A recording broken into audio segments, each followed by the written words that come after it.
नमस्कार। प्रारंभ पर आप सभी का स्वागत है। मैं अवनीश, हमारे साथ हैं रंजय त्रिपाठी जी और पुष्कर बस्ती जी। आइए आप दोनों का स्वागत कर लेते हैं। रंजय जी बहुत-बहुत नमस्कार है। नमस्कार जी, नमस्कार नमस्कार। भाई। जी। दर्शकों, आज बात कर रहे हैं मालदीव पे। मालदीव भारत की इतनी चर्चा संभवतः हाल के सालों में नहीं हुई। लेकिन एक खास वजह से भारत और मालदीव की चर्चा हो रही है और खास तौर से मालदीव की चर्चा हो रही है, वो सब आपको पता है। प्रधानमंत्री लक्षद्वीप गए, उन्होंने वहां से एक फोटो ट्वीट किया, बिना किसी संदर्भ के ट्वीट किया, लेकिन उसके बाद जिसको कहते हैं कि तीर जहां चलाया गया था, उसने उसको बहुत अच्छे तरीके से लिया, यानी मालदीव ने, और वहां के मंत्रियों ने कुछ ऊटपटांग बयानबाजी की। फिलहाल अपडेट आप सब जानते हैं समाचार चैनलों से। अभी मालदीव के एम्बेसडर को बाकायदा यहाँ तलब किया गया, यानी कि भारत कहीं से बख्शने के मूड में नहीं है। पहले अनऑफिशियली यानी भारत की जनता ने मालदीव की क्लास लगानी शुरू की और अब भारत का विदेश मंत्रालय भी ऑफिशियली बिल्कुल अटैकिंग है। तो आइए सबसे पहले पुष्कर अवस्थी जी से। पुष्कर दा, अभी तक तो सारा मामला जो है अनऑफिशियल था। प्राइम मिनिस्टर ने भी एक ट्वीट किया था। हालांकि उसके बाद जब प्रधानमंत्री ने एक वीडियो डाला है, उस वीडियो में उन्होंने बाकायदे लक्षद्वीप के साथ साथ मालदीव का नाम टाइप किया है अपने एक्स हैंडल पे। तो ये भारत जिस तरीके से इस मामले को आगे बढ़ा रहा है, क्या देख रहे हैं आप? ये सिर्फ मालदीव पर्यटन टूरिज्म का ही मामला है या उससे कुछ आगे भी है? क्योंकि ये उससे आगे का नजर आ रहा है।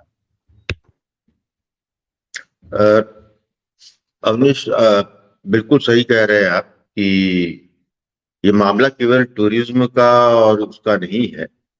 ये जियो पॉलिटिक्स का मामला है।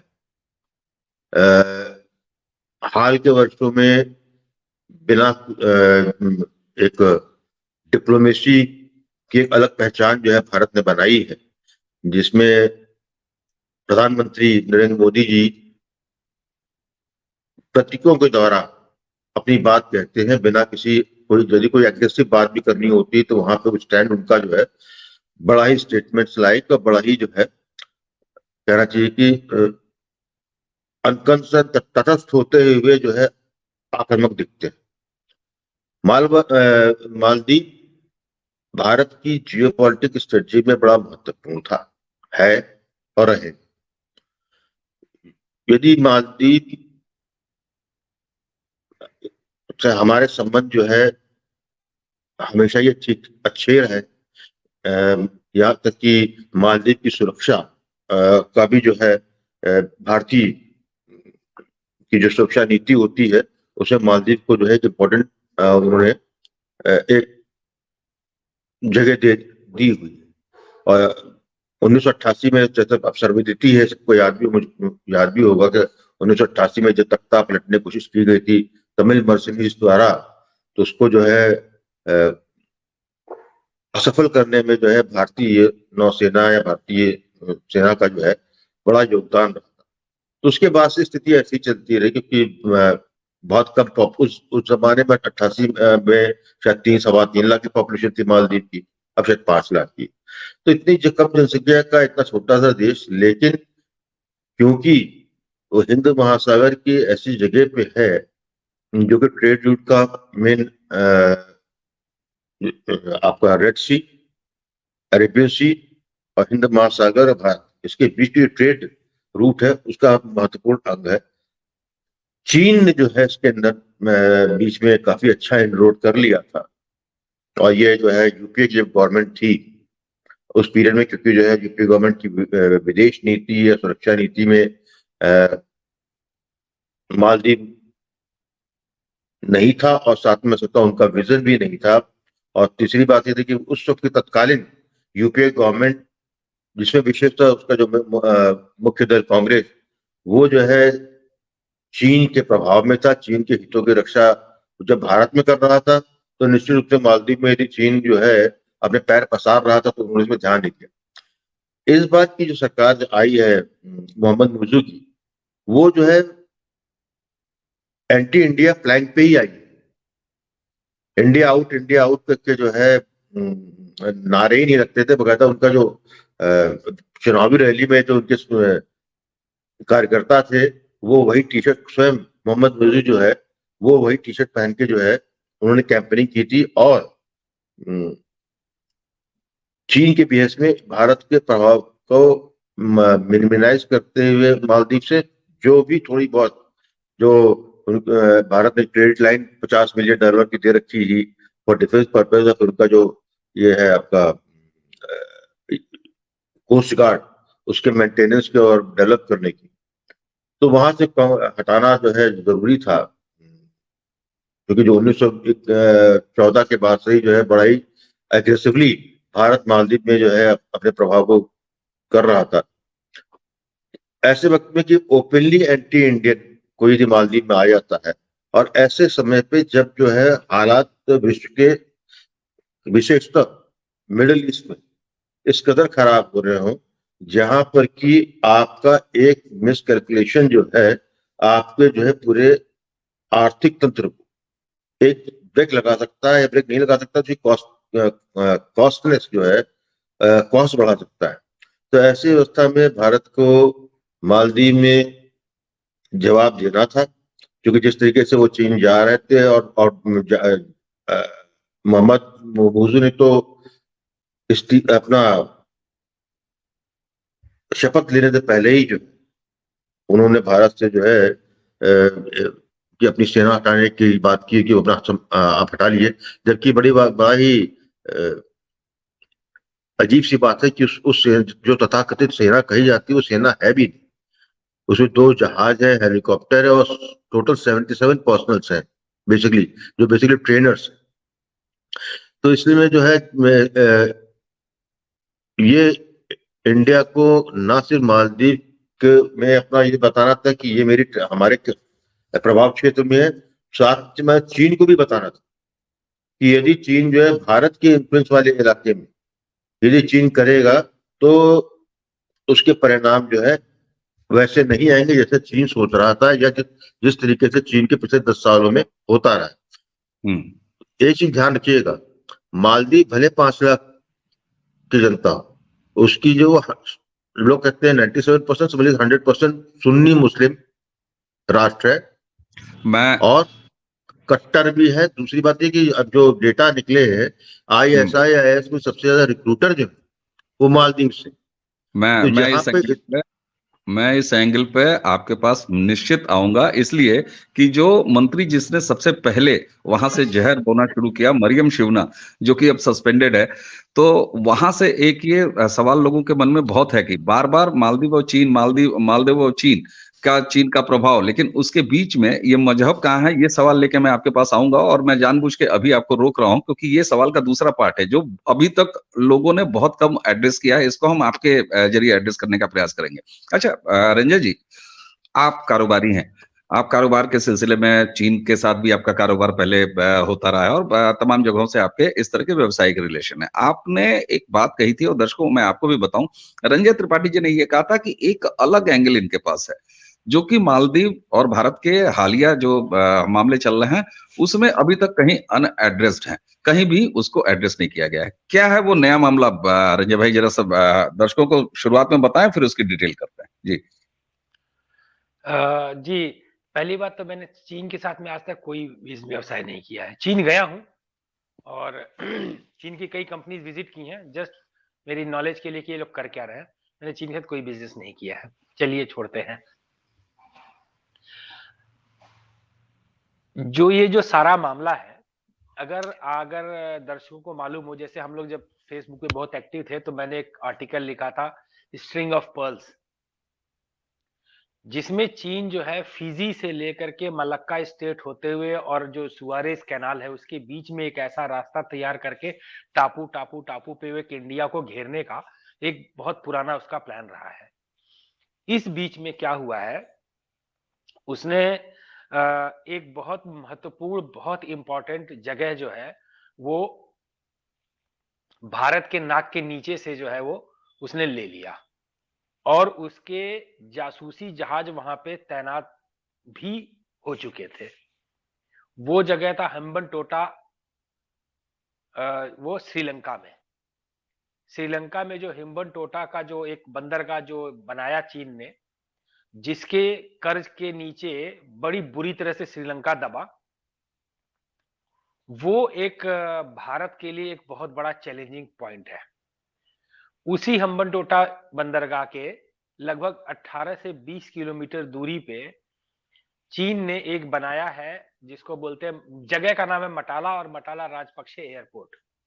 इस मटाला राजपक्षे एयरपोर्ट को विश्व में सबसे शांत, मतलब जीरो वैल्यू एयरपोर्ट बोला गया है, which was built at A investment of nearly 210 million US dollar. 210 million dollar चीन ने खर्च करके 2000 एकड़ की फॉरेस्ट को काट करके उसी सारी लकड़ी उठा के लेके गए वो चीन, और लगभग 200 से 250 हाथियों को भी वहां से विस्थापित करना पड़ा था श्रीलंका को।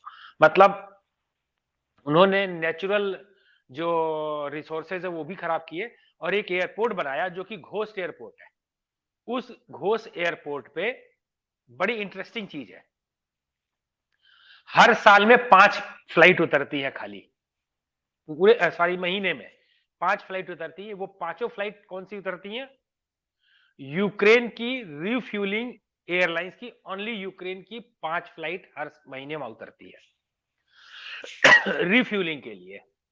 और उस एयरपोर्ट का जो उपयोगिता है वो ये है कि वो एयरपोर्ट अपने बिजली का बिल भी नहीं निकाल पा रहा है। इतना सब कुछ लॉसेस में होने के बाद में भी काफी समय से जो है भारत चाह रहा था कि ये इस हम्बनटोटा जो बंदरगाह है इसका कुछ रिस्पांस दिया जाए। तो भारत ने श्रीलंका की सरकार को, नॉट डायरेक्टली भारत की सरकार, लेकिन भारत के सरकार के एक बड़े इन्वेस्टर के थ्रू ये हुआ कि जो मटाला राजपक्षे एयरपोर्ट है वो भारत खरीद लेगा। और उसको खरीदने में उसके साथ में जो इंटरेस्ट दिखाया वो है रशिया। भारत और रशिया दोनों लोगों ने दिखाया, उसमें प्राइवेट सेक्टर की एक ज्वाइंट वेंचर कंपनी बनेगी जो कि इस एयरपोर्ट को लेगी, और इस एयरपोर्ट का पूरा ऑपरेशन और मेंटेनेंस सब कुछ भारत की कंपनी देखेगी।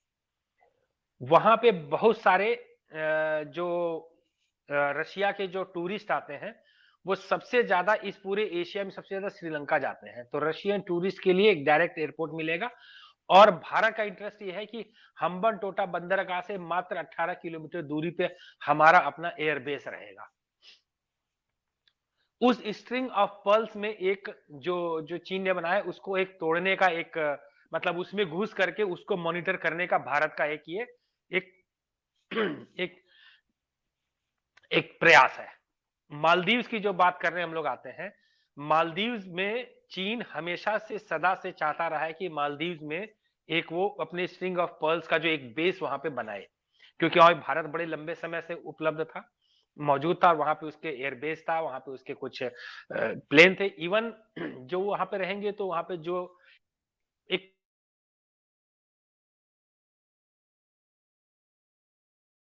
जिसके लिए एक वहां पे उनका एक मेकशिफ्ट हॉस्पिटल अरेंजमेंट भी है, जहां पे मालदीव्स के बहुत लोगों का वहां का भारत का स्टाफ, वो जो आर्मी का जो स्टाफ है,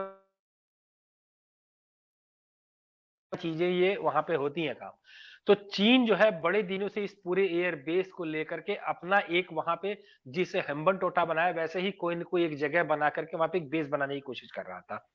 उसके लिए उसने जो हर देश में जो है ना वो एक लेफ्टिस्ट होते ही हैं, उन लेफ्टिस्ट को चाइनीज फंड करते हैं। जो प्रेजेंट प्रेसिडेंट है वो फंड किए गए हैं चाइना से, बहुत अच्छे मोटी रकम उन्होंने पकड़ी हुई है चाइना से, और वो पकड़ने के बाद में उन्होंने एक ग्रुप बनाया है जिस ग्रुप में उन्होंने फंड्स बांटे हैं, और उसी ग्रुप ने जो है पिछले 2 साल से या 2.5 साल से आउट इंडिया का कैंपेन चलाया, और इन चाइना उनका मंसूबा है। ये और मजबूती से इसलिए हो रहा है क्योंकि चाइना को मालूम है कि भारत किसी न किसी दिन वो जो मटाला राजपक्षे एयरपोर्ट है वहां पे ऑपरेशन चालू करेगा। दूसरी चीज ये है इंपॉर्टेंट कि चीन चीन को अभी पीछे भारत का जो बात हुआ था श्रीलंका से, और श्रीलंका को जो इन्होंने इकोनॉमिक क्राइसिस से भारत ने कुछ 7 बिलियन डॉलर या 4 बिलियन कुछ डॉलर दे करके उनको उबारा, थोड़ा ठीक जगह पहुंचाया। तो भारत के कहने पे चीन के जितने भी एयरफोर्स नेवी के और उनके जो टोही विमानों के टोही जो जहाज होते हैं उन सबको श्रीलंका ने बड़े स्ट्रिक्टली बोल करके वहां से रवाना कर दिया है। मतलब कि अगर जब आप वो चीन वहां से चलता है तो श्रीलंका से लेकर में एक बहुत बड़ा हम्बनटोटा पिछले 4 साल से उसके लिए एक जगह था जहां से वो मॉनिटरिंग करता था भारत की पूरी आवाजाही को। इसी हफ्ते, पिछला जो हफ्ता स्टार्ट हुआ है, इसी हफ्ते के स्टार्ट से चीन के सारे वो नेवी वाले जहाज और जो जासूसी जहाज थे जिनके ऊपर में तमाम मॉनिटरिंग सिस्टम है वो छोड़ के जा रहे हैं और उन्होंने सेलिंग वापस चाइना की तरफ जाना चालू कर दिया है।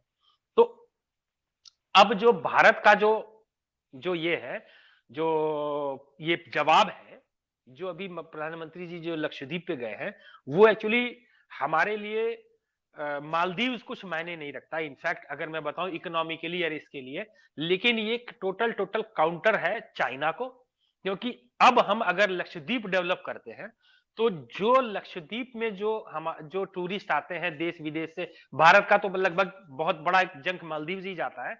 जो भारत का टूरिस्ट और रशिया का टूरिस्ट ये मिल करके भारत और श्रीलंका,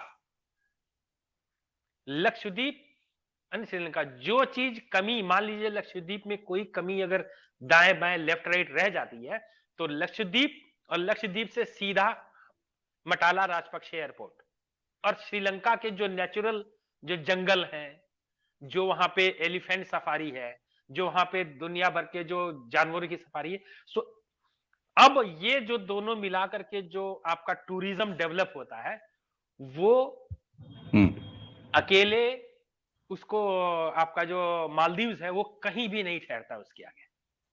इमेजिन कीजिए कि आप एक जगह जा रहे हैं, वहां पे आप समुद्र के अंदर की भी जाके चीजें देख रहे हैं और जस्ट बिल्कुल एक उसमें 5,000 रुपया और जोड़ दीजिए तो आप सीधे बगल में जाकर के आप एलिफेंट सफारी और जंगल का सफारी भी देख ले रहे हैं। बिल्कुल ठीक बात जी, बिल्कुल ठीक बात। और ये एक टूरिज्म सर्किट डेवलप हो रहा है। लेकिन यहाँ इंटरेस्टिंग ये है, बहुत सारे दर्शकों के दिमाग में भी आएगा कि श्रीलंका पहले ही चीन के प्रभाव में रहा है, चीन के कर्जों तले लदा रहा है, लेकिन इसी बीच में जब उसके ऊपर आर्थिक दिवालिया होने की नौबत आई तो फिर भारत ने जिस तरीके से इंटरवेन किया और उसको जो है श्रीलंका को हेल्प की, तो उससे बहुत सारी चीजें बदली हैं, यानी इक्वेशन बदला है।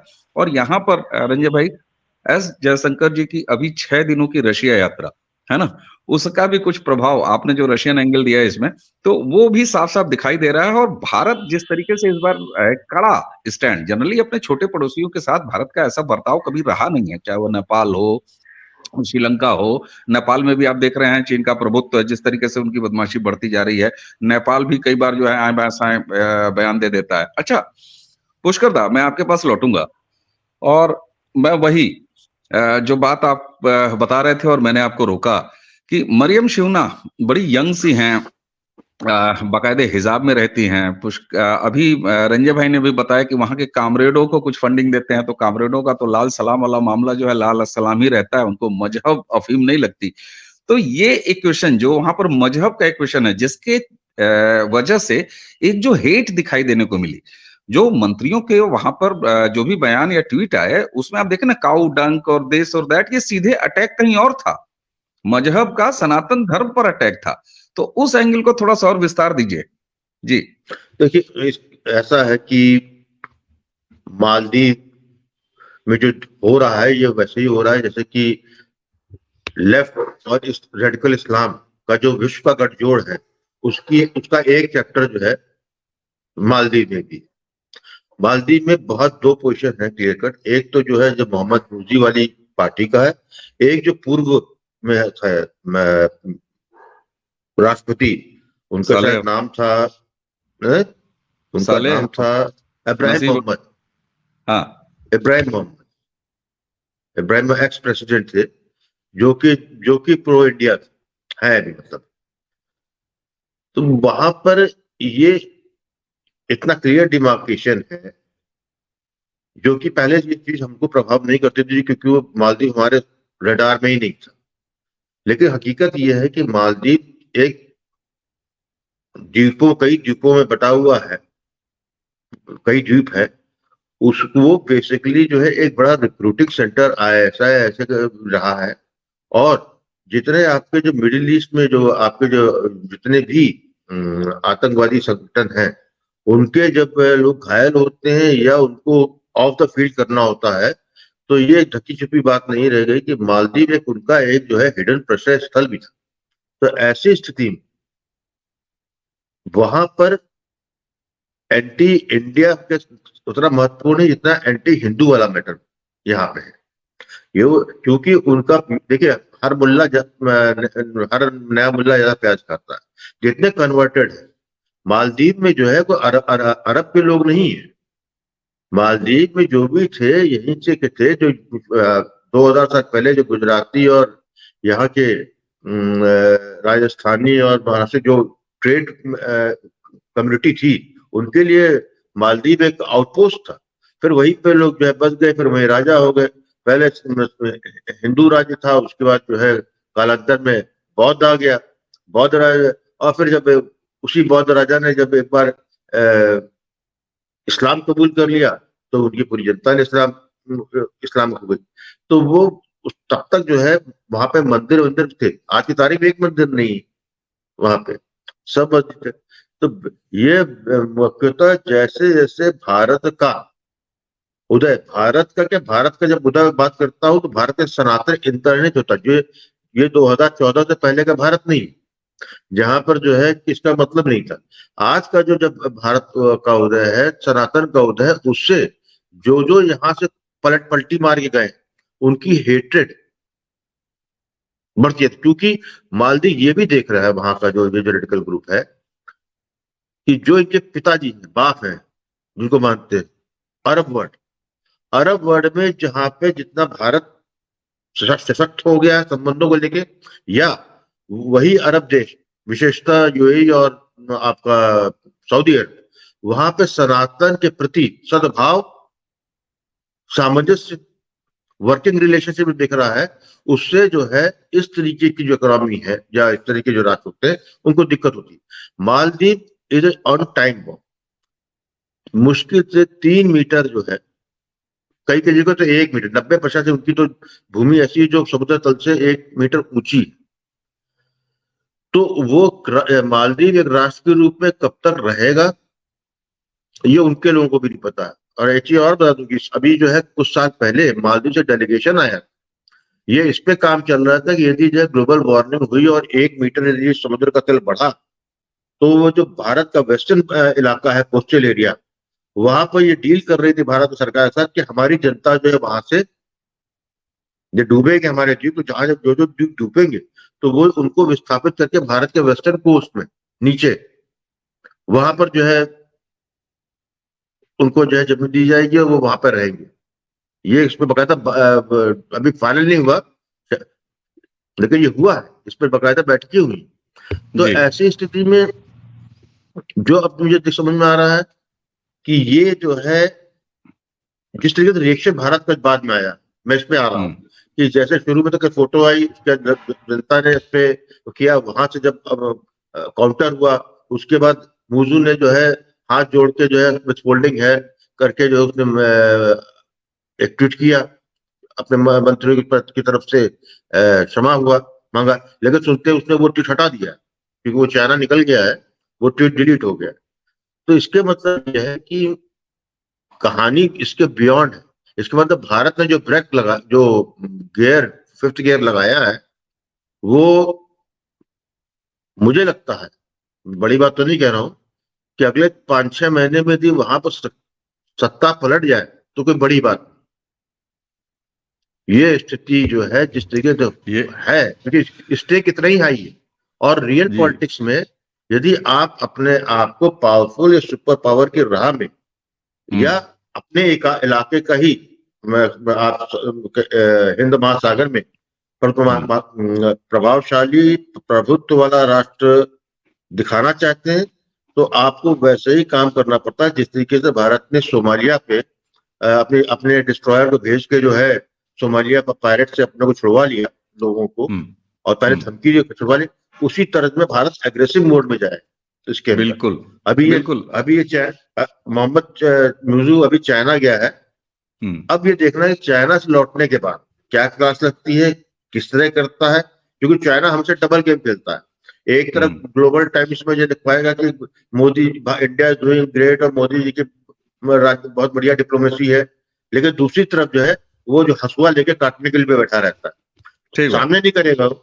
तो ये बिल्कुल ठीक स्थिति बात, अभी जो है बड़ी, ये कहानी अभी और अनफोल्ड होगी, मेरा कहने का मतलब ये बिल्कुल बेसिकली बिल्कुल, भारत का मामला नहीं है, ये हिंदू मुसलमान का बिल्कुल या एंटी हिंदू एंटी सनातन का बिल्कुल, जो भाग है, विशाल रूप दिखता है या उसका प्रभाव दिखता है, विश्व में पड़ता हुआ दिख रहा है, उससे जो ये रेडिकल एलिमेंट जो है ये बुरी तरीके से आहत है। इसीलिए उनका अंदर का जहर जिसको डिप्लोमेसी के नाम पे या जो कॉन्शियसनेस में छुपा रहते थे, वो जो है ब्लास्ट करके अब सामने आ गया, और यही अब सत्य सामने भी। आ रहा है। बिल्कुल, अब सामने आ गया। और जिस तरह का माहौल चल रहा है भारत में 22 तारीख को लेके और राम जन्मभूमि को लेके, तो यहाँ तो देशी पटाखे भी अपने आप फूट रहे हैं। जो सीलन वाले पटाखे थे वो भी फूट रहे हैं। अच्छा, आपने जिस तरह से बात किया, ये अंदाजा बिल्कुल साफ होता है कि मालदीव को लेके अभी, जिसको कहते हैं ना कि कार्य प्रगति पे है, अभी कार्य पूरा नहीं हुआ है। तो अब ये भी देखना पड़ेगा कि ये चीन से जब वापस आते हैं तो इनका क्या बिहेवियर रहता है, क्योंकि अभी तक मालदीव ने उस तरह से रिएक्ट नहीं किया है हम्बली, जैसा कि उसको करना चाहिए था। ये बात मतलब नोटिस में रहनी चाहिए। दूसरी चीज कि ये एक फर्क जरूर दिखाई दिया है रंजय भाई, आप इस बात से एग्री होंगे कि भारतीय प्रधानमंत्री और भारतीय समाज के बारे में जो नेगेटिव टिप्पणी वहां से शुरू हुई, उसका इस बार, इससे पहले कि भारत की सरकार, भारत के विदेश मंत्रालय ये रिएक्ट करें, उससे पहले यहाँ की सेलिब्रिटीज ने, आम जनता ने, आप सोचेंगे लगभग 11 से 12 हजार कमरे जो बुक्ड थे वहां के होटलों में, उनकी बुकिंग कैंसिल हुई है। लगभग 3,000 फ्लाइट टिकट्स वो कैंसिल हुए हैं। तो ये तो वो हैं जो ऑलरेडी डिसीजन ले चुके थे, वहां जाने वाले थे। उसके अलावा बहुत से ऐसे लोग जिन्होंने सोचा था या जो सोच सकते थे मालदीव की तरफ टूरिज्म के लिए, तो वो संख्या कितनी बड़ी होगी। अच्छा, एक बार फिर आपकी तरफ आऊं, क्योंकि श्रीलंका का ये एंगल और खासतौर से उसमें रूस का जो इंटरेस्ट जो आपने सामने रखा, ये अभी तक वाकई एंगल अनएक्सप्लोर्ड है। इसको थोड़ा सा और विस्तार दीजिए। विस्तार आपको ऐसा देते हैं कि जब मटाला राजपक्षे एयरपोर्ट बन के तैयार हुआ सन 2008 में, नहीं 2008 में चालू किया, 2010 में जब उन्होंने अपनी पहली फ्लाइट वहां पे उतारी, तो वहां पे सबसे पहला जहाज मालूम है कौन सा उतरा था भाई? श्रीलंका में बना है तो श्रीलंका का कोई जहाज होना चाहिए। चाइना ने बनाया था तो चाइना का कोई जहाज होना चाहिए। न चाइना का जहाज था, न श्रीलंका का जहाज था, न वहां पे सबसे पहले पाकिस्तान का एक फाइटर प्लेन उतारा गया था,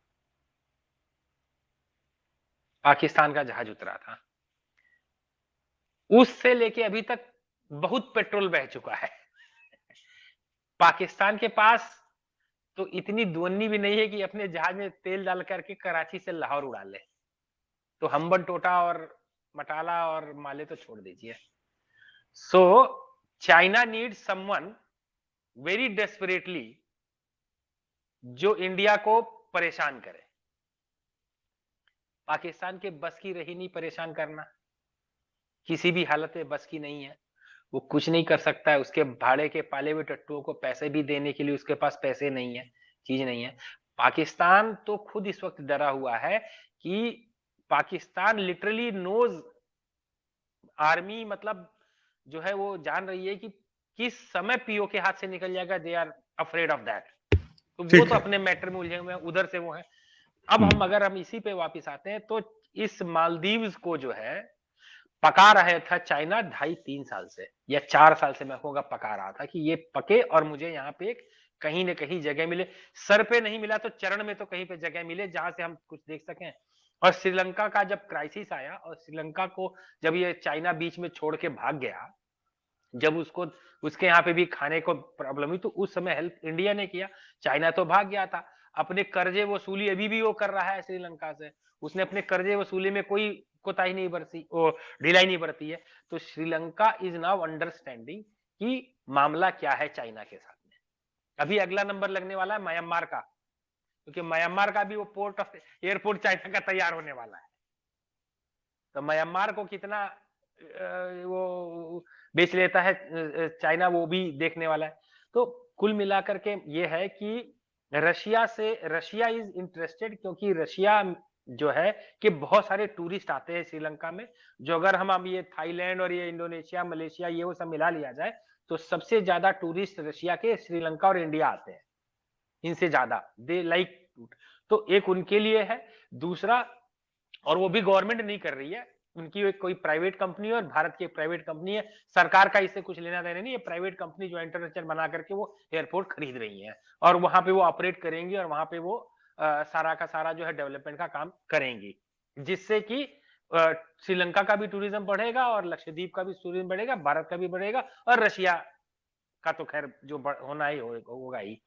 तो कुल मिलाकर के जो इनका चाइना का जो सीपेक फेल हुआ है बुरी तरह से, जिसमें उनके लगभग 25 से 28 बिलियन डॉलर पाकिस्तानी पी करके शू कर गए, उसका कोई हिसाब नहीं है। China is not going to get back even a single penny from that project, और वो प्रोजेक्ट चलने वाला नहीं है। उसके बाद उनको ये झटका कि श्रीलंका ने उनको बोल दिया कि यहां से, मतलब बोल तो उनको लास्ट ईयर ही दिया था ना, एग्रीमेंट हो गया था लास्ट ईयर ही, और उन्होंने कह दिया था कि आपको इस 2024 के first of January 2024 you have to start moving your naval carriers and commercial आएंगे, बट आपके जो नेवल कैरियर और ये जासूसी ये एंटीना वेंटीना लगाए वाले जहाज है ये नहीं चलेंगे, ये लेके जाइए। जो वो मूव करना चालू कर गए, उनको एक जगह चाहिए भारत को डिस्टर्ब करने के लिए, इसलिए उन्होंने मालदीव, अभी ये जो गया है इनका राष्ट्रपति, वो वापस आकर कोई अच्छी बात करके थोड़ी आएगा। बिल्कुल दे विल कम, ये इट विल फर्दर एस्केलेट, क्योंकि China want to escalate. China लड़ाई तो नहीं करेगा ना, कोई भी लड़ाई नहीं करेगा, आज की डेट में लड़ाई का कोई मतलब ही नहीं है ना, बॉम्बिंग वाला कोई मतलब, रशिया यूक्रेन अलग मामला हो गया, वो इजराइल वो अलग मामला हो गया, but if it is coming to China and India, तो उसमें कोई बॉम्बिंग वाली लड़ाई नहीं होगी, इट विल बी जियोपॉलिटिकल लड़ाई, जहां पे आपको कौन सी जगह पे अपनी बेस तैयार करनी है। भारत उधर मेडागास्कर और शीशीस तैयार कर रहा है, तो सोमालिया को फंडिंग चाइना कर रहा है। ठीक बात है। अच्छा, यहाँ पर ये दिखाई दे रहा है, और आपने भी ये कहा कि अभी कहानी खत्म नहीं हुई है, ये कहानी अब मेरे ख्याल से शुरू हुई है। इससे पहले ये कहानी डिप्लोमेटिक लेवल पे चल रही थी, या जो लोग उसमें इन्वॉल्व थे, जो एजेंसीज इन्वॉल्व थे, उनके तक थी। अब पहली बार ये पब्लिक डिस्कोर्स में आया है, जहां भारतीय जनता ने मालदीव को ऐसा खदेड़ा है, और खासतौर से सेलिब्रिटीज ने। अच्छा पुष्कर सर, मैं अंतिम टिप्पणी के लिए आपके पास आऊंगा इस पूरे आज की चर्चा को, अगर आपसे कहूं मैं कंक्लूड करने के लिए। आपने बहुत महत्वपूर्ण एंगल दिया, जो कि अभी तक अनएड्रेस्ड था, मजहब वाला एंगल, क्योंकि ऐसे ही नहीं ये मवाद फूट गया।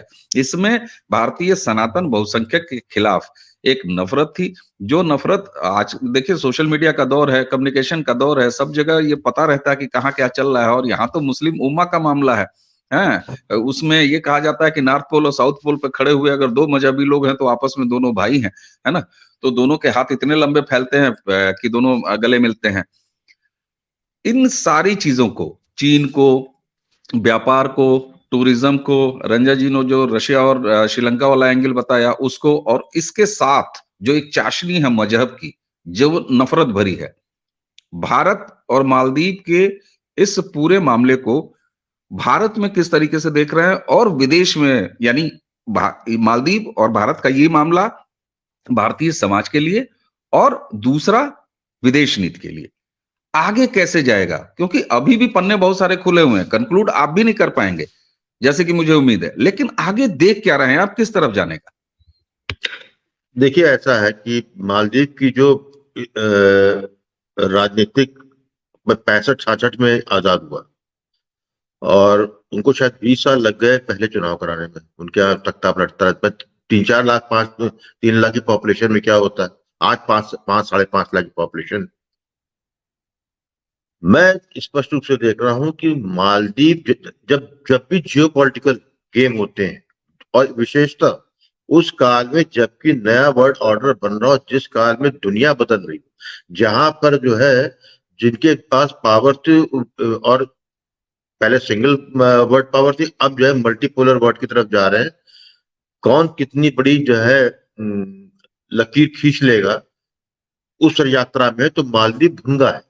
मालदीव एक जो है भारत और चाइना कि जियोपॉलिटिकल कश्मकश का शिकार है और उसकी कीमत मालदीव को ही देनी है, क्योंकि उसमें उसको पढ़ना नहीं, क्योंकि ये कहानी जो है पहले जो इब्राहिम 2018 में चुने गए थे, इब्राहिम मोहम्मद मालदीव के, वो इसी उस पे आए थे। उससे पहले इंफ्रास्ट्रक्चर और सब पे जो है चाइना ने पैसा दिया था, और जैसे हमेशा होता है जब चाइना किसी को पैसा देता है तो बड़े गुप्त उसके एग्रीमेंट रहते हैं। वो तो बाद में जब जो है मालदीव उसको जो रिपेमेंट जो हो रहा था उससे मालदीव की इकोनॉमी इफेक्ट करने लगी। 10% ऑफ द जीडीपी उसका जो है केवल चाइना को डेप्ट की 10% ये था। $92 मिलियन उसको पर ईयर देने चाइना को। तो जो इतना छोटा राष्ट्र हो जहां पर की जिसकी इकोनॉमी पूरी टूरिज्म और फिशरी पे बेस हो, तो सस्टेन नहीं कर सकता। तो इनसे पहले जो प्रेसिडेंट थे इब्राहिम के पहले 2013 में जीत के आए थे यामीन करके, उन्होंने जो है चाइना से किया था।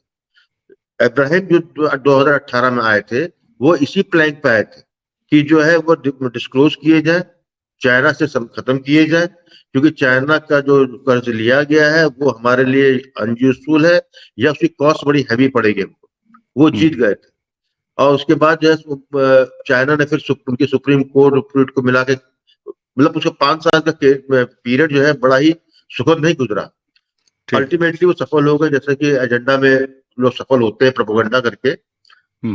लेफ्ट और रेडिकल इस्लाम दोनों मिल गए, मजहब जब मिल गया और इस्लामी वामी गैंग बन गया, तो फिर जो है जो प्रैक्टिकल माइंडसेट लोग भी थे वो जो है किनारे होगा और वहां पर वो आ सकता है। देखो जो सत्ता में आए वो भी वहां रहने वाले हैं, क्योंकि जो पैसा आया वो सब तो दुबई उबई और यूरोप में लगा चुके हैं। तो मैं जो देख रहा हूँ कि जो हमेशा ही हुआ इतिहास, इस तरह के जो राष्ट्र होते हैं या इस तरह की जो पॉलिटिकल एंटिटी जो होती है, जब दो हाथी चलते हैं तो उसके बीच में और आपस में जहाँ दो आपस में सूंड भिड़ाते हैं तो वो सब जो है साफ हो जाते हैं। तो मैं मालदीव का भविष्य पॉलिटिकल एंगल से नहीं देख रहा हूँ, ठीक है, बिल्कुल भी, क्योंकि उसकी चोट बहुत तगड़ी लगनी है, क्योंकि उसमें जो है जिस तरीके से भारत की आक्रामकता है। देखिए जियो पॉलिटिक्स में जो रंजन ने बिल्कुल सही कही कि कोई बम की लड़ाई नहीं होनी। इस वक्त चाइना डिफेंसिव पोस्टर में, क्योंकि उसकी इकोनॉमिक श्रिंक कर रही है, वो साफ दिखाई दे रहा है, बिल्कुल ठीक है। तो उसका इम्पैक्ट उसकी मिडिल क्लास पे बहुत जबरदस्त पड़ रहा है। भारत राइजिंग, ठीक है, तो ऐसी स्थिति में जो वहां पर जब मालदीव ऐसा कुछ मामला फंसेगा तो चाइना भी एक स्टेज के आगे। इसमें भारत चाइना भी है कि कौन किसकी इकोनॉमी स्लो कर दे, दैट्स ऑल। वही जीत है, जिसकी इकोनॉमी स्लो हो गई, जो इन्फ्लेशन का शिकार हो गया, वो इस 2020 और 30 के डिकेड में वही हार जीत तय करेगा। बाद में जो होता युद्ध होगा वो अलग कहानी। इस वक्त मालदीव के संदर्भ में यही कहूंगा कि Maldives just was too small entity. इस चक्कर में उसको नहीं पड़ना चाहिए, पड़ गया है तो कीमत मालदीव ही देगा, इसमें कोई और इसके अलावा तो हाँ सत्य तो यही है, अंतिम परिणाम यही है।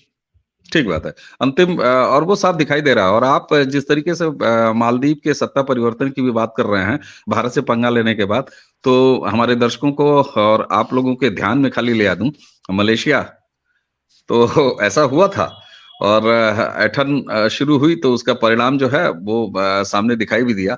तो ये कहां तक जाएगा, ये खिचड़ी अभी भी पक रही है और ये उतना नहीं है, ये सिर्फ घूमने और घुमाने का बहाना नहीं है। ये तो एक तरह से कहा जाए कि प्रधानमंत्री नरेंद्र मोदी ने इस पूरे विषय को, यानी भारत की कूटनीति को और भारत की कूटनीतिक दांवपेच को एक तरीके से पब्लिक के हाथ में सौंप दिया। और भारतीय जनमानस ने ये पहली बार, चाहे सेलिब्रिटीज रहे हों, फिल्म स्टार्स हो, चाहे स्पोर्ट्स के जो पर्सनालिटीज हैं वो हों, मजे की बात यह आप देखिए, अभी तक भारतीय विपक्षी पार्टियां उस तरफ नहीं गई हैं, बल्कि उन्होंने प्रधानमंत्री के फोटो ट्वीट का मजाक उड़ाना, उनका तो यही स्तर रह गया है। लेकिन समझा है सीरियसली और टेकअप किया है भारतीय जनमानस ने, जिसमें सेलिब्रिटीज भी शामिल है। ये एक नया दृश्य देखने को मिल रहा है। पहले भारत की जनता ने, भारतीयों ने चहेट लिया है मालदीव को, और उसके बाद तब कहीं जाके सरकार और सरकार के प्रतिनिधि और मंत्रालय वो सामने आए हैं। तो दर्शकों, हमें उम्मीद है कि एक नई दृष्टि, एक नए तरीके से जो चर्चा, हालांकि प्रारंभ के इस मंच पे मालदीव पे हम लगातार बात कर रहे हैं, वो वीडियोस भी यहीं मौजूद हैं, आप देख रहे हैं उनको। यहाँ जो रंजय भाई ने एक नया एंगल रखा, श्रीलंका और रशिया का पर्यटन को लेके पॉजिटिव था, उसी तरह पुष्कर जी ने जिस धार्मिक और मजहबी एंगल को एड्रेस किया, वो भी अपने आप में बहुत मार्के वाली बात है, क्योंकि कहीं ना कहीं वो नफरत दिख रही है जब काऊ डंक और गोबर और क्या क्या कहा जाता है, और लड्डू वड्डू। तो बहरहाल दर्शकों, हमें उम्मीद है कि ये चर्चा एक नई दृष्टि आपको देगी, माफ कीजिएगा, नई दृष्टि आपके सामने रखेगी। और कैसी रही ये चर्चा कमेंट्स में जरूर बताइएगा। पुष्कर जी, आपको बहुत बहुत धन्यवाद। रंजय भाई, आपको भी बहुत बहुत धन्यवाद। तो दर्शकों, हमारी तरफ से, पुष्कर जी की तरफ से और रंजय जी की तरफ से आप सभी को प्रणाम।